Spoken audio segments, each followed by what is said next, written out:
All right, guys, we've got our preview here for the Tampa Bay Buccaneers. Over under 7.5 is their season win total. Team that went to the playoffs last year, won the division, won a playoff game over Philadelphia as well. Interesting. We're going to jump right on into it. Todd Bowles is the head coach. Been the head coach for a bit now, and the defensive coordinator. He'll be calling the defensive plays as well. He's excellent on defense. As for offensive coordinator, Liam Cohen comes in for Canales. Whether this is a step up or down, I'm not sure. I think this kind of leans step down, but, we'll see as we go into it. I know a lot of people didn't like the predictability sometimes on first down for Canales, but I don't expect Cohen to be a huge deriving from that. He did a lot of that at Kentucky. There's going to be a little bit more play action, but we'll talk about the interior line. I'm not sure that that ends up being a good thing, despite, play action being a correlation to kind of better offense and better throwing. So we'll see on the coaching staff here, but let's jump right on into the roster here. Quarterback Baker Mayfield, he gets paid after a good year last year. Look, I like Baker. Baker was the guy I wanted to go 1 when he came out in that draft. I like his demeanor and everything like that. I'm not so sure he's a playoff kind of starting quarterback. We'll see. Kyle Trask is his backup, so I expect Baker to go ahead and continue to play after he just got paid. But I'm not so sure. I'm not so sure last year wasn't Baker Mayfield's kind of peak going forward. So we'll see on Baker going into the new year. Running back room, not something I love. Chase Edmond goes to IR, but he wasn't great. Rashad White is not a great statistical runner, kind of just like how do I say this? He's a great fantasy guy. He gets all the volume, but he's not a great down-to-down runner, tackle breaker, that sort of stuff. So if Bucky Irving, his metrics play out well, I wouldn't be surprised if Bucky's the starter toward the end of the year here. So I don't love this running back room, and we'll see going ahead because I don't love their situation either necessarily just yet. Wide receiver room is good. Top 3 or 4 are really good. Mike Evans is very good still.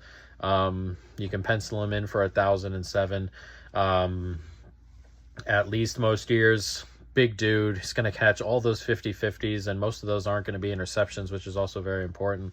Chris Godwin is still an excellent playmaker. Can line him up outside, can line him up in the slot. Trey Palmer, Jalen McMillan, they'll probably fight along for that 4th spot, but they'll probably both be on the field enough.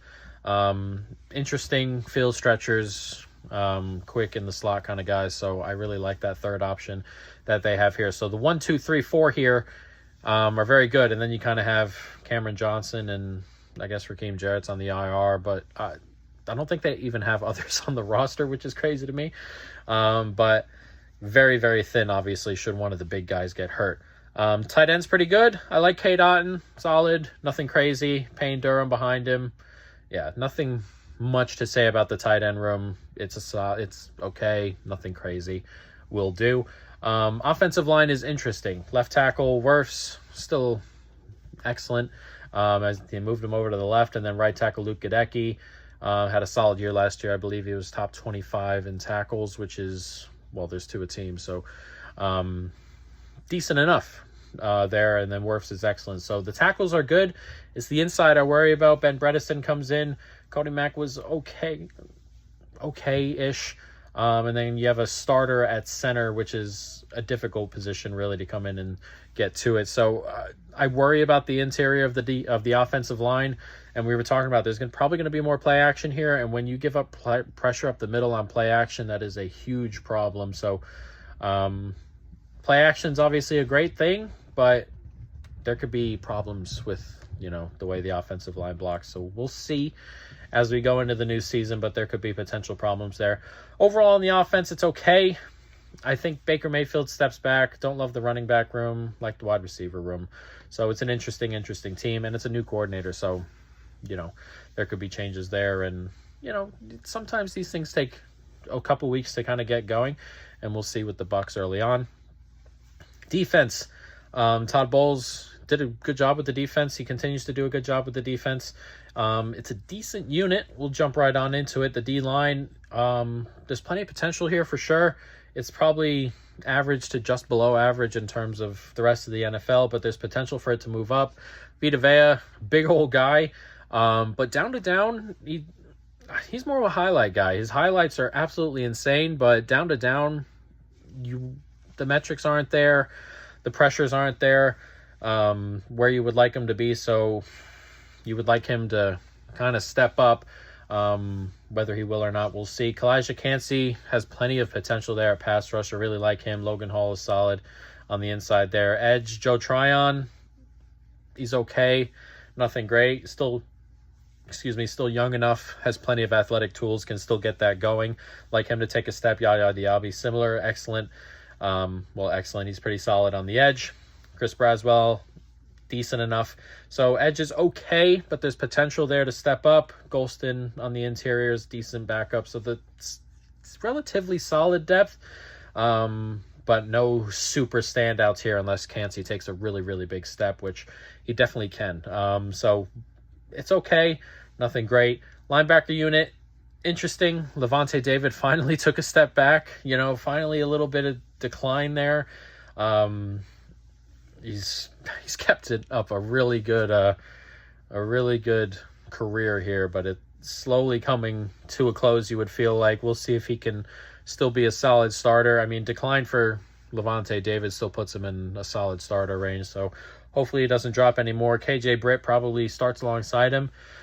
Played well, but very limited snaps, like 350-ish, or I think the number was 328 snaps to his career. So we'll see as the sample size gets bigger with him, but solid enough. So it's still a decent linebacker unit.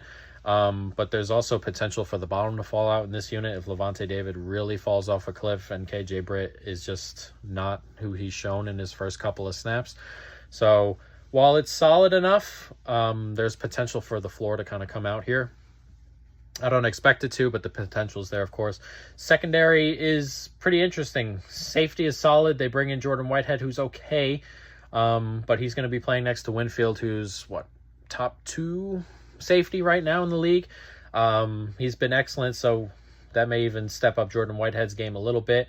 Corner is interesting. Jamal Dean is solid and ultra consistent for a corner. Zion McCollum on the other side is okay. Nickel, Izzian, Tavier Thomas, who they just bought in, they're probably going to split at nickel for now and kind of just work their way in. Probably just be Zion, Izzian, Thomas, kind of work their way into those 2 slots as it goes along if they're all fit and healthy. So it's okay. You got a nice solid 1 and, okay 2, nickel, which can be okay as well. So secondary is solid enough, but if they're, if you're not getting pass rush pressure and there's no step up here on the D-line department, then that may be an issue. But I trust Todd Bowles to coach up this defense. He always does, regardless of his head coaching abilities, whether you think they're great or not. So it's a solid group. Nothing great, nothing awful, just kind of middle of the pack solid for Tampa Bay. So yeah, it's very similar to what it was last year, and I worry because I thought they overperformed as a group. I thought Baker overperformed. Rashad White, his numbers just look better than he played.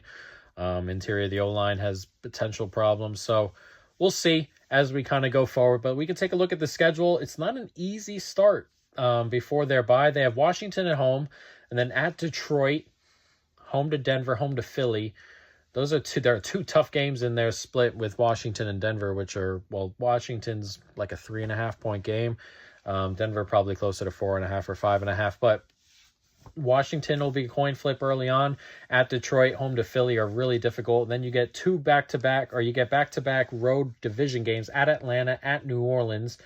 Then you play Baltimore, Atlanta at home, at Kansas City, home to San Francisco. So the first 10, really difficult. There are probably games you need to win. Theoretically, Washington, Denver. You need to split one of the road games there, theoretically. Home to Atlanta. And that's like top end positive, 4 and 6, and then you can make a push in the second half because the second half really tails off. If you like Tampa Bay, that's probably the best way to bet it. You wait till they're bye, and then you have a shot at it. Have a go. At the Giants out of the bye, at Carolina. 2 road games out of the bye, but winnable games. Then home to Las Vegas, winnable. At the Chargers, probably winnable. At Dallas is tough. And then Carolina and New Orleans to end the season. So the back half of the season, the last 7, 6 of them are probably winnable. And then at Dallas, I'm not saying that's not winnable, but that's a tough one there. So first 10 really tough. You want to win 4 games, and then what? Hope you win 6 of the last 7 to jump into the playoff picture, into the division picture. It's tough. It's a really, really tough schedule, and the way it sets up is kind of tough because, you get 2 winnable games in the first 3, but it's also, new offensive coordinator, rookie at center, that kind of stuff. So you got things to work on early, and you can't really afford to lose any of those games outside. Well, you want to win the first 2 home games. Though you can't really afford to lose any of them. Otherwise the season might fall apart there. So it's difficult. And we have one play based on where I think this team is. Buccaneers to miss the playoffs at -170. That is a $1.70 bet. We got that boost off of FanDuel for playoff kind of stuff. Yeah, I don't know. I think we saw peak Baker last year. I think the interior of the offensive line has a couple issues. I'm not sure there's pass rush here. I worry about the linebacker unit, and we were talking about the schedule. The first 10 are so difficult. You need to find 4 wins out of there and then kind of win 5 of the last 7 and be in that 9-win range to kind of get into that area, and that may still not be enough to get into the playoffs. So Buccaneers to miss the playoffs. I think there's a step back this year, and that is our preview on Tampa Bay.